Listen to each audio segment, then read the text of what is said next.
Zero লাইনে দাঁড়ায় আছি, আপনাদের এখানে আসার দরকার নাই। আমি এনাফ বিএসএফ কে সাইজ করার জন্য। বুঝতে পারছি? যখন আমার প্রয়োজন হবে তখন আমি বলবো ঠিক আছে গ্রামবাসী, আমাদের গ্রামবাসীকে নিয়ে আসো, নিয়ে আমরা সাইজ করি। তা আমি না ডাকলে আপনারা ওখানে ভিড় করে আমাদের কাজকে ব্যাঘাত ঘটাবেন না। আমাদের হাতে অস্ত্র আছে, আমাদের ট্রেনিং আছে, সর্বশেষ হচ্ছে আমাদের মনোবল আছে, এবং আমাদের পিছনে 18 কোটি মানুষ আছে, আছে না? তো 18 কোটি মানুষ থাকতে আমার কি ভয় পাওয়ার কোনো কারণ আছে? তো ইনশাল্লাহ বিজিবি হচ্ছে, আপনি দেখেন আমি কি লেখাইছি আজকে, বিজিবি হবে সীমান্তের নিরাপত্তা এবং আস্থার প্রতীক। ফার্স্ট হচ্ছে আমি যখন বিজিবি, আমার শূন্য লাইনে বিজিবি দাঁড়ায় থাকবে, আপনি নিশ্চিন্তে থাকেন যে বর্ডার সিকিউর, বর্ডারে নিরাপত্তা আছে। আর আস্থা হচ্ছে আমরা যে কোনো কাজে আপনি আমাকে আমার সাহায্য সহযোগিতা পাবেন, হোক সীমান্ত সম্পর্কিত, হোক অন্য যে কোনো সম্পর্কিত, বিজিবিকে আপনার পাশে পাবেন। একজন বলেছিল চেয়ারম্যান সাহেব যে শিবগঞ্জ থানা অনেক দূরে, এত দূর যাওয়ার দরকার না, আপনার পাশেই আমাদের প্রতি 5 কিলোমিটার দূরে দূরে হচ্ছে আমাদের বিজিবি ক্যাম্প।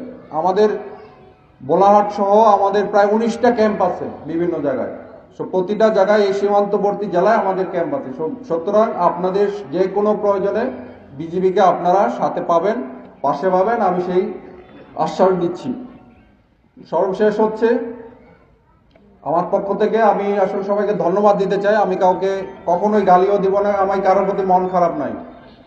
আমি ধন্যবাদ দিতে চাই আমাদের এই পুলিশ প্রশাসনকে। যখন 5 তারিখ থেকে ঝামেলা শুরু হয়েছিল, এসপি মহোদয় বারবার জিজ্ঞাসা করছে যে কিবরিয়া ভাই কিছু লাগবে, কোনো সহায়তা লাগবে? আমি বললাম শুধু দোয়া করেন, ইনশাল্লাহ কোনো সমস্যা নাই। ডিসি মহোদয় ফোন দিয়েছিল কোনো সহায়তা লাগবে, আমি বললাম ঠিক আছে আপনারা পাশে আছেন, যদি সহায়তা লাগে আমি জানাবো। আর সর্বশেষ আমি ধন্যবাদ দিতে চাই এই চৌকা এবং কিরণগঞ্জ গ্রামবাসীর প্রতি। আপনারা বিজিবির সাথে ছিলেন, পাশে ছিলেন, এই জন্য আমার অন্তঃস্থল থেকে আমি সবাইকে ধন্যবাদ দিতে চাই।